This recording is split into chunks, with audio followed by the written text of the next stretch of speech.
ಒಂದು ಒಳ್ಳೆ ದೆಸ. ಮಂಜು ಮತ್ತೆ ರಾಣಿ ಕಾಡು ಸುತ್ತಾಡಕ್ಕೆ ಬನ್ನಿ ಮತ್ತೆ ಜಾರಾ ಜೊತೆ ಹೋಗ್ತಿದ್ದಾರೆ. ಆದ್ರೆ ಈ ಸಾಹಸಮಯ ಯಾತ್ರ ಅವರನ್ನು ಒಂದು ನಿಗೂಢ ರಹಸ್ಯಕ್ಕೆ ಕರ್ಕೊಂಡು ಹೋಗ್ತಿದೆ ಅಂತ ಅವರಿಗೆ ತಿಳಿದಿಲ್ಲ. ರಾಣಿ, ಎಲ್ಲಿ ಹೋಗ್ತಿದೀಯಾ? ಮಂಜು, ಅಲ್ಲಿ ಒಂದು ವಾಟರ್ ಫಾಲ್ಸ್ ಸೌಂಡ್ ಬರ್ತಿದೆ. ಏನಂತ ನೋಡೋಣ? ಅದು ಅದೊಂದು ಮಾಂತ್ರಿಕ ಜಲಪಾತ. ಅದ್ರ ಹತ್ರ ಅಷ್ಟು ಸುಲಭವಾಗಿ ಯಾರಿಗೂ ಹೋಗೋದಕ್ಕಾಗೋದಿಲ್ಲ. ಓ ಹೌದಾ?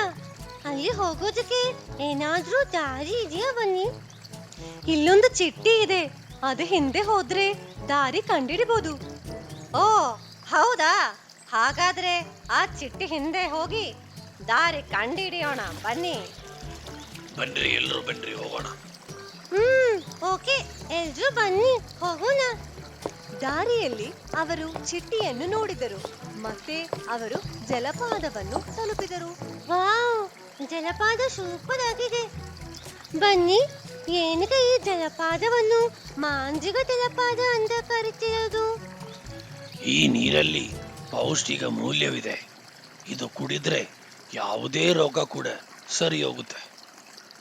ಓ ಹೌದಾ? ಹಾಗಾದ್ರೆ ನಮ್ಗೆ ಈ ನೀರು ಮೂಳೆ ಮುರಿದ ಚಿಕ್ಕು ಬೆಕ್ಕುಗೆ ಕೊಡೋಣ. ಓ, ಅದೊಂದು ಸೂಪರ್ ಐಡಿಯಾನೆ. ಆ ತರ ಮಾಡಬಹುದು. ಆದರೆ ಅವರು ಈ ಪೌಷ್ಟಿಕ ಮೂಲ್ಯವಾದ ನೀರನ್ನು ಚಿಕ್ಕು ಬೆಕ್ಕುಗೆ ಕೊಟ್ರು ಮತ್ತೆ ಬೆಕ್ಕು ಗುಣಮುಖವಾಯಿತು. ನೀವು ನನಗೆ ಎರಡನೇ ಜೀವನ ಕೊಟ್ಟಿದ್ದೀರಾ, ದೊಡ್ಡ ಸಹಾಯ. ಎಲ್ಲರಿಗೂ ತುಂಬಾ ಥ್ಯಾಂಕ್ಸ್. ಥ್ಯಾಂಕ್ಸ್ ಎಲ್ಲ ಹೇಳಬೇಡ ಚಿಕ್ಕಬೇಕು, ನಿನ್ ರೋಗ ಸರಿಯಾಗೋಯ್ತಲ್ಲ, ಅದೇ ಸಾಕು, ಖುಷಿ. ಹಾಗೆ ಅವರೆಲ್ಲರೂ ಸಾಹಸಮಯ ಯಾತ್ರೆಯನ್ನು ಮುಂದುವರಿಸಿದರು. ಇತರರಿಗೆ ಸಹಾಯ ಮಾಡುವುದು ಯಾವಾಗಲೂ ನಿಮ್ಮ ಮಾರ್ಗವನ್ನು ಕಂಡುಕೊಳ್ಳುತ್ತದೆ. ನಿಮ್ಮ ಸ್ನೇಹಿತರಿಗೆ ನೀವು ದಯೆ ಮತ್ತು ಬೆಂಬಲವನ್ನು ನೀಡಿದಾಗ ನೀವು ನಂಬಿಕೆ ಮತ್ತು ಸಹಾನುಭೂತಿಯ ಆಧಾರದ ಮೇಲೆ ಬಲವಾದ ಸಂಬಂಧಗಳನ್ನು ನಿರ್ಮಿಸುತ್ತೀರಿ.